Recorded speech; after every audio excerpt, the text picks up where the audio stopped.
Hello everyone, how are you? This is Dr. Chavikar. Welcome to my channel Krishna Institute of Education.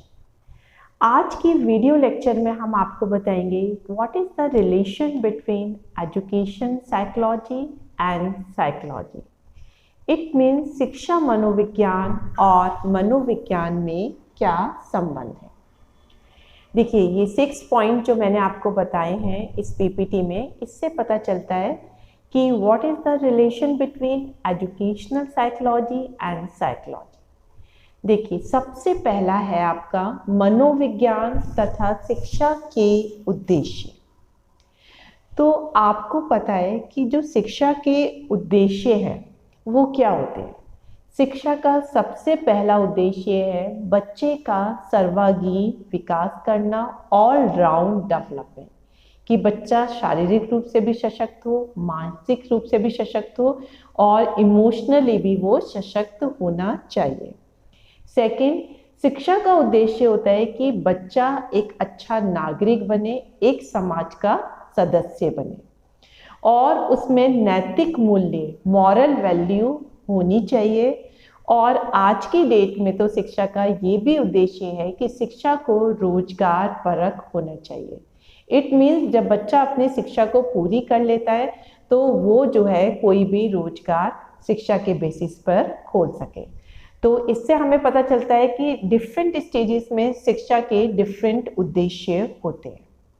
अब ये जो मनोविज्ञान है ये हमें ये बताता है कि जो शिक्षा के उद्देश्य है, अब हम इन शिक्षा के उद्देश्य को कैसे अचीव कर सकते हैं, वो कौन से साधन है जिनसे हम अचीव कर सकते हैं, वो कौन सी स्ट्रेटेजी है जिनको कि हम जो है अप्लाई करके शिक्षा के उद्देश्यों को अचीव कर सकते हैं।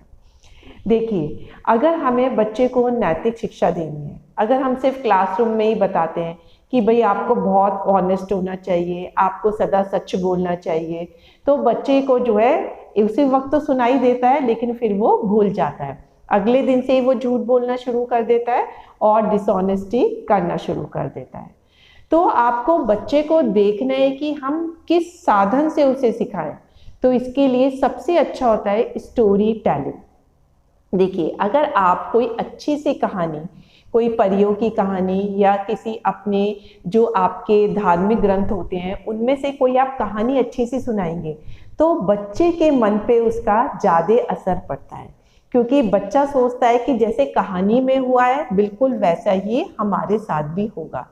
तो अगर आप उनको हरिश्चंद्र की कहानी सुनाते हो तो आप सच का वो बताते हो तो उसे लगता है कि सच की अंत में जीत ही होती है और बुराई का हमेशा नाश ही होता है। तो इस तरीके से जब स्टोरी टेलिंग से आप सुनाते हो तो बहुत बच्चे पे असर पड़ता है। इसीलिए आप देखिए कि पहले जो नानी दादी होती थी बच्चों को सोते हुए वो जो है हमेशा कहानियाँ सुनाती थी, तो उन कहानियों का बच्चे पे बहुत फर्क पड़ता था, इसीलिए बच्चे संस्कारवान भी बनते थे। तो और अगर आपको शिक्षा को रोज परक सिखाना है तो आपको जो है मनोविज्ञान बताता है कि बच्चे को डिफरेंट तरीके की जो है रोजगार से रिलेटेड हमें शिक्षा देनी चाहिए। कि आपका जो सिलेबस है वो तो आप पढ़ाइए, साथ के साथ आप जो है बच्चे को या तो सिंगिंग में अच्छा करिए, डांस में अच्छा करिए, कंप्यूटर चलाने में अच्छा करिए, कारपेंट्री में अच्छा करिए, मतलब कोई ना कोई आपको एक अलग से ऐसी शिक्षा देनी है जिससे बच्चा अगर कभी चाहे तो अपना खुद का रोजगार खोल ले। तो मनोविज्ञान शिक्षा के उद्देश्य को प्राप्त करने में हेल्प करता है। नेक्स्ट है आपका मनोविज्ञान तथा पाठ्यक्रम। देखिए जो सिलेबस होता है और पाठ्यक्रम दोनों में जो है फर्क होता है। सिलेबस तो होता है आपका एकेडमिक से रिलेटेड कि आपको ये पढ़ के एग्ज़ाम देना है और उसमें पास होना है, और करिकुलम जो है आपका जो है ओवरऑल डेवलपमेंट की तरफ जो है आपका ध्यान खींचता है और आपको उसमें परफेक्ट बनाता है। और मनोविज्ञान हेल्प करता है कि बच्चे की रुचियों को देखना चाहिए, उनकी पोटेंशियल को देखना चाहिए, उनकी कैपेसिटी को देखना चाहिए और उसी हिसाब से हमें उनका करिकुलम डिसाइड करना चाहिए। इसका मैं एग्जांपल देती हूँ तो आपको बिल्कुल क्लियर हो जाएगा। देखिए अगर किसी बच्चे को जो है इंजीनियर बनना है या डॉक्टर बनना है तो करिकुलम में उनका लेबोरेटरी मस्ट होना चाहिए, कि उन्हें सिखाना चाहिए कि जो है लेबोरेटरी में टेस्ट किस तरीके से किए जाते हैं और जो है किस तरह से जो है डाइसेक्शन किया जाता है अगर बायोलॉजी की स्टूडेंट है। सेम वे अगर किसी को वकील बनना है तो उसके करिकुलम में ये फिक्स होना चाहिए कि उन बच्चों को हाई कोर्ट और जो है सुप्रीम कोर्ट जो है लेके जाएं, ताकि वो देखें कि वहाँ पे किस तरह से एक्टिविटी चलती है, जज कैसे डिसीजन देते हैं, एडवोकेट कैसे बातें करते हैं, क्योंकि ये उनके फ्यूचर में बहुत हेल्पफुल होगा। उसी तरह से अगर कोई बच्चा फुटबॉलर बनना चाहता है, क्रिकेटर बनना चाहता है, तो आपके करिकुलम में ये होना चाहिए कि आप उसे जो है स्टेडियम पे लेके जाएं, उसे कोच से प्रॉपर ट्रेनिंग दिलवाएं, उसके time to time different competition रखें, ताकि वो जो है अपनी फिजिकल फिटनेस को बनाए रखे और उनके रूल्स रेगुलेशन सीखते हुए काफ़ी प्रैक्टिस करें। तो मनोविज्ञान इस तरीके से बच्चे की रुचि के हिसाब से और उनकी कैपेबिलिटी के हिसाब से करिकुलम को सेट करने में हेल्प करता है। नेक्स्ट है मनोविज्ञान तथा शिक्षण विधियाँ। देखिए बहुत सारी जो है टीचिंग मेथड होते हैं। अब मनोविज्ञान आपको बताता है कि टाइम टू टाइम हमें कौन कौन सी टीचिंग मेथड यूज़ करनी चाहिए। देखिए सबसे अच्छा टीचिंग मेथड होता है आपका ऑडियो विजुअल। ऑडियो विजुअल का मतलब क्या होता है, जिसमें आपको सुनाई भी दे, और विजुअल का मतलब है जो आपको दिखता भी रहे, क्योंकि उससे क्या होता है आपके दो सेंस ऑर्गन आईज और ईयर दोनों एक साथ काम कर रहे होते हैं, तो इसका माइंड पे बहुत ज़्यादा इफेक्ट पड़ता है। तो आजकल आप बड़े बड़े कॉलेज में देखेंगे प्रोजेक्टर की हेल्प से बच्चों को जो है पढ़ाया जाता है। उसी हिसाब से आपका एक होता है शिक्षण विधि कि आपको पार्शियल से जो है कंप्लीटनेस की तरफ ले जाना है, मीन्स अंश से पूर्ण की तरफ। आप अपने सिलेबस में देखेंगे, फॉर एग्जाम्पल मैं आपको चाइल्ड साइकोलॉजी समझा रही हूँ, तो ये बहुत लंबा कोर्स होता है, तो इसको हम अलग अलग यूनिट में बांट देते हैं, यूनिट 1, यूनिट 2, यूनिट 3। तो हम थोड़ी थोड़ी यूनिट को पढ़ाते हैं, तो धीरे धीरे पूरा का पूरा जो सब्जेक्ट होता है वो बच्चा समझ जाता है। तो इसे बोलते हैं पार्शियल टू होलनेस, कि मतलब आपने थोड़ा थोड़ा करके जो है उसे पूरा सिखा दिया। सेम वे होता है easy to hard. Easy to hard का मतलब होता है पहले बच्चे को आसान चीज़ सिखानी चाहिए, फिर धीरे धीरे हार्ड चीज़ सिखानी चाहिए, क्योंकि अगर आप हार्ड चीज़ पहले सिखाएंगे तो बच्चा उसमें बोर हो जाएगा, बच्चे को बहुत डिफ़िकल्ट लगेगा और वो पढ़ना ही छोड़ देगा। तो पहले इजी चीज़ें सिखाइए, फिर बच्चे को हार्ड सिखाइए। इसीलिए पहले हम बच्चे को 1 2 3 सिखाते हैं, फिर उन्हें टेबल सिखाते हैं, फिर उन्हें जो है हम प्लस माइनस करना सिखाते हैं, कि ताकि बच्चे को इजी से धीरे धीरे हम हार्ड की तरफ लेते जाएं। तो मनोविज्ञान ये टीचिंग मेथड बताने में हमारी हेल्प करता है। नेक्स्ट है मनोविज्ञान तथा अनुशासन। देखिए आजकल की एज में जो है जो नॉन डिसिप्लिन की समस्या है वो बहुत ज़्यादा है। पहले ज़माने में बच्चे अपने टीचर को बहुत ज़्यादा जो है रेस्पेक्ट देते थे, लेकिन आजकल ये रेस्पेक्ट जो है बहुत कम हो गई है।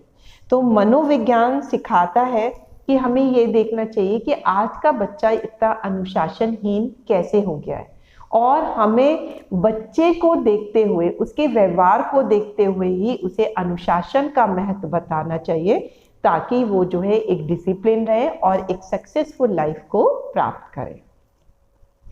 नेक्स्ट है आपका मनोविज्ञान तथा शिक्षार्थी। देखिए मनोविज्ञान जो है एक बच्चे का एज ए स्टूडेंट बहुत ज़्यादा हेल्प करता है, क्योंकि जो बच्चा होता है वो एक किताब की तरह होता है और टीचर को उस किताब को अच्छी तरीके से पढ़ना है। बच्चे को जो है अपनी जो इंटरेस्ट होते हैं वो टीचर को बताना चाहिए, और टीचर को भी बच्चों के इंटरेस्ट के हिसाब से ही वर्क करना चाहिए, ना कि उसे उन चीज़ों को इम्पोज करना चाहिए।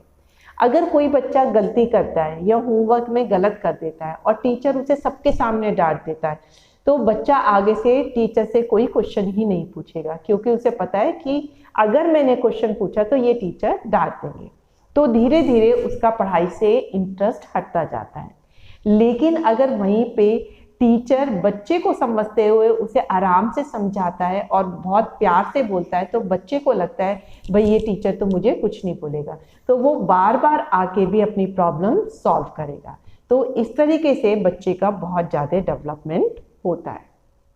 नेक्स्ट है मनोविज्ञान तथा शिक्षा। देखिए, शिक्षक जो है मनोविज्ञान से बहुत सारी चीज़ें सीखता है। सबसे पहले तो वो अपना खुद का भी असेसमेंट करना सीखता है कि क्या मैं एक अच्छा शिक्षक हूँ, और अगर नहीं हूँ तो मुझे शिक्षक की कौन कौन सी योग्यताएं अपने अंदर लानी है। देखिए, अच्छा टीचर वो नहीं होता जो सिर्फ क्लासरूम में जाए और अपने चैप्टर को पढ़ा के आ जाए। अच्छा शिक्षक वो होता है जो बच्चे को पढ़ने के लिए मोटिवेट करे और अपनी टीचिंग को इंटरेस्टिंग बनाए। जब तक आप अपनी टीचिंग को इंटरेस्टिंग नहीं बनाएंगे तब तक बच्चा आपकी क्लास में इंटरेस्ट नहीं लेगा। सेम वे टीचर को बच्चे के इंटरेस्ट को भी ध्यान में रखना है, बच्चे की कैपेबिलिटी को भी ध्यान में रखना है और उसे उसी हिसाब से पढ़ाना होता है। क्योंकि क्लास में हर तरह का बच्चा होता है, एक्स्ट्राऑर्डिनरी बच्चा भी है, ऑर्डिनरी भी है और एवरेज बच्चा भी है। तो उसे एवरेज बच्चे को भी ध्यान में रखना है और एक्स्ट्राऑर्डिनरी बच्चे को भी और इंटेलिजेंट बच्चे को भी ध्यान में रखना है। तो उसे जो है तीनों की कैपेबिलिटी को ध्यान में रख के बच्चे को पढ़ाना होता है। क्योंकि बच्चा तो एक मिट्टी के समान है, जिस तरह से कुम्हार मिट्टी को डिफरेंट शेप देता है उसी तरह से टीचर भी बच्चे को डिफरेंट शेप दे सकता है, और शिक्षक का बच्चों पे बहुत ज़्यादा फर्क पड़ता है। तो मनोविज्ञान की हेल्प से शिक्षक अपने को सुधारता हुआ, बच्चों की इंटरेस्ट को ध्यान में रखता हुआ, उनकी कैपेबिलिटी को ध्यान में रखता हुआ बहुत अच्छे से टीचिंग करता है। तो ये थे हमारे शिक्षा मनोविज्ञान और मनोविज्ञान का संबंध। ये बहुत इंपॉर्टेंट टॉपिक है और ये हर बच्चे को जो है पता होना चाहिए। So that's all for today lecture. Thank you very much.